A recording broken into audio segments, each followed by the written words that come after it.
함께 요한이 전한 거룩한 복음입니다.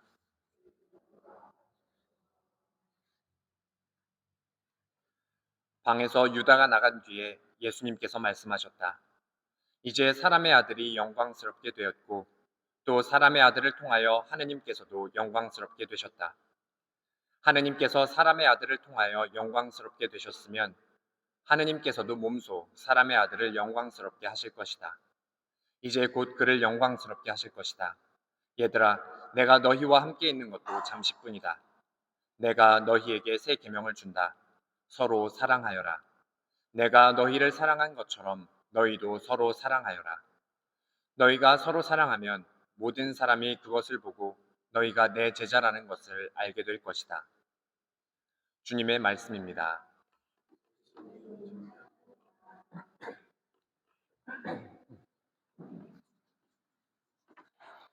참 예수님, 5월은 여러모로 참 사람을 들뜨게 하는 계절인 것 같습니다. 뭐 한국으로 치면 뭐 어린이날, 어버이날, 스승의 날, 뭐 여러 가지 이제 행사들이 참 많은 그런 계절이기도 하고요. 또 봄으로 접어들면서 날씨도 좋아서 이제 우리를 더 설레게 하는 그런 맛도 있고, 미국에서도 마더스데이도 있었고, 뭐 Teachers Appreciation Week도 있었고 여러 가지 행사들도 참 많은 달인 것 같습니다. 그리고 무엇보다도 우리가 성모성화를 보내면서 이게 성모님께 어떤 나의 마음을 또 봉헌하는 그러한 시기이기 때문에 더 어떤 전례적으로도 좀 우리가 뜻깊게 보낼 수 있는 시기가 아닐까 싶습니다. 그리고 특별히 전례적으로 봤을 때 늘 5월 달은 부활 시기에 속해져 있고요. 그리고 주님 승천 대축일을 준비하는 그러한 시기이기도 합니다. 또 그거에 맞게 예수님께서도 우리에게 새 계명을 주시면서 서로 사랑하라고 그렇게 명령을 하십니다. 이게 이 사랑이라는 것에 대해서 먼저 함께 생각을 해보고 싶어요. 이 사랑이라고 이야기를 하면 뭐 약간 철학적으로 한번 먼저 접근을 해볼게요. 뭐 필로스, 사람 친구 간의 사랑이 있고, 에로스, 남녀 간의 사랑이 있고요. 아가페, 이게 전 인류적인 인류의 하느님의 사랑을 지칭하는 아가페가 또 있죠.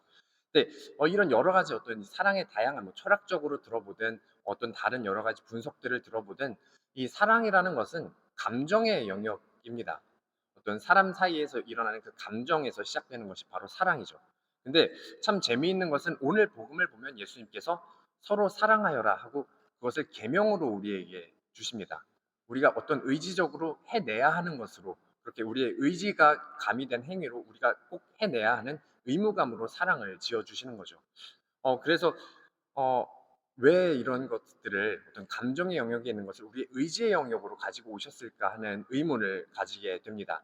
그래서 제가 어떤 책에서 한번 읽어본 적이 있는데 그런 실험이 있었어요. 여러분도 한번 동참해 보셨으면 좋겠습니다.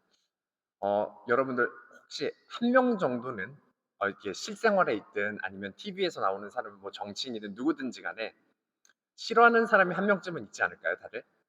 그 싫어하는 사람을 마음속으로 잠시 떠올려 보셨으면 좋겠어요. 싫어하는 사람을 그리고 왜 내가 그 사람을 싫어하는지 그러한 것들을 한번 떠올려 보셨으면 좋겠어요. 잠깐 떠올려 보고 자 그러면 이제 여러분 앞에 버튼이 있다고 생각을 해봅시다. 그 버튼을 그냥 누르기만 하면 돼요. 아무런 뭐 다른 여러분들의 감정적인 소모나 노력 없이 그냥 그 버튼만 누르면 그 사람과 그 싫어하는 사람과 둘도 없는 단짝 친구가 됩니다. 여러분들은 이제 자 이제 그럼 여러분들은 그 버튼을 그냥 누르시겠어요? 이게 우리가 당연히 눌러야 된다는 것을 알지만 사실상은 쉽지 않습니다. 그 어떤 박사가 했던 실험인데 이 박사의 실험에서도 사람들이 그냥 웃기만 하고 그 버튼을 누르지 못했다고 그렇게 전해집니다. 이게 그만큼 이 사랑이라는 것이 감정에서 시작이 되는 것이기 때문에 우리가 쉽게 의지적으로 컨트롤할 수 없는 거죠. 그래서 예수님께서 우리에게 그러한 인간적인 감정들을 극복하고 의지적으로라도 사랑하도록 우리를 초대하신 것이 아닐까 싶습니다. 그러면 이것을 어떻게 우리가 이 사랑을 실천해야 하는지에 대해서 오늘 복음에서 예수님께서 친절하게 설명을 해주세요. 내가 너희에게 새 계명을 준다. 서로 사랑하여라. 내가 너희를 사랑한 것처럼 너희도 서로 사랑하여라. 하고 말씀을 하세요. 당신께서 우리를 사랑하신 것처럼 우리도 서로 사랑해야 한다고 말씀을 하시죠. 그래서 이 계명이 새 계명이 될 수 있는 겁니다. 사실 이 사랑이라는 계명은 구약 시대부터 계속해서 우리에게 강조되어 왔던 그런 계명이었어요.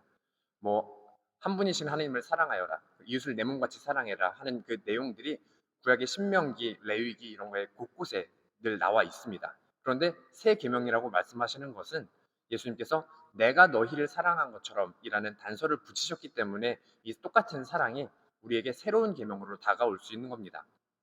그래서 어, 이 예수님께서 우리에게 주신 그 사랑으로 우리가 이웃들을 사랑해야 하는 거죠. 내가 내 방식대로, 내가 원하는 대로 내 이웃들을, 내 가족들을 사랑하는 것이 아니라 예수님께서 나를 사랑하신 방식대로 그들을 이렇게 사랑해야 한다는 그러한 의미가 됩니다. 그러면 여기에서 이 사랑이라는 것이 예수님께서 나를 사랑하신 방식은 희생이 담겨져 있죠.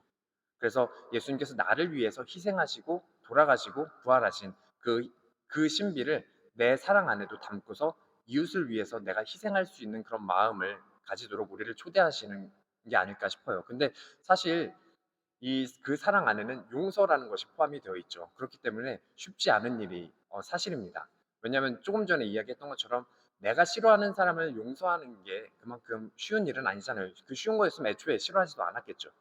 그래서 그럼 이 명령이 단순히 우리에게 예수님께서 무거운 짐을 지어주시기 위한 것인가 하는 생각을 해보게 돼요.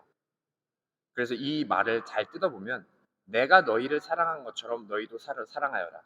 예수님께서 나를 어떻게 사랑하시는지를 먼저 느끼고 맛볼 수 있어야 그 사랑을 나도 실천할 수 있다라는 생각이 들어요. 그러한 의미에서 바라보면 이것은 단순히 우리에게 무거운 짐을 짊어주시는 계명이 아니라 당신께서 우리를 얼마나 사랑하시는지를 먼저 느끼고 체험하도록 우리를 당신의 신적 사랑애로 초대하시는 그러한 말씀이 아닐까 싶습니다. 그래서 이번 한 주간 이렇게 보내시면서 예수님께서 나를 얼마나 사랑하시는지 내 일상 안에 숨겨져 있는 하느님의 사랑을, 예수님의 사랑을 찾아볼 수 있는 그런 한 주간 보내셨으면 좋겠습니다. 아멘.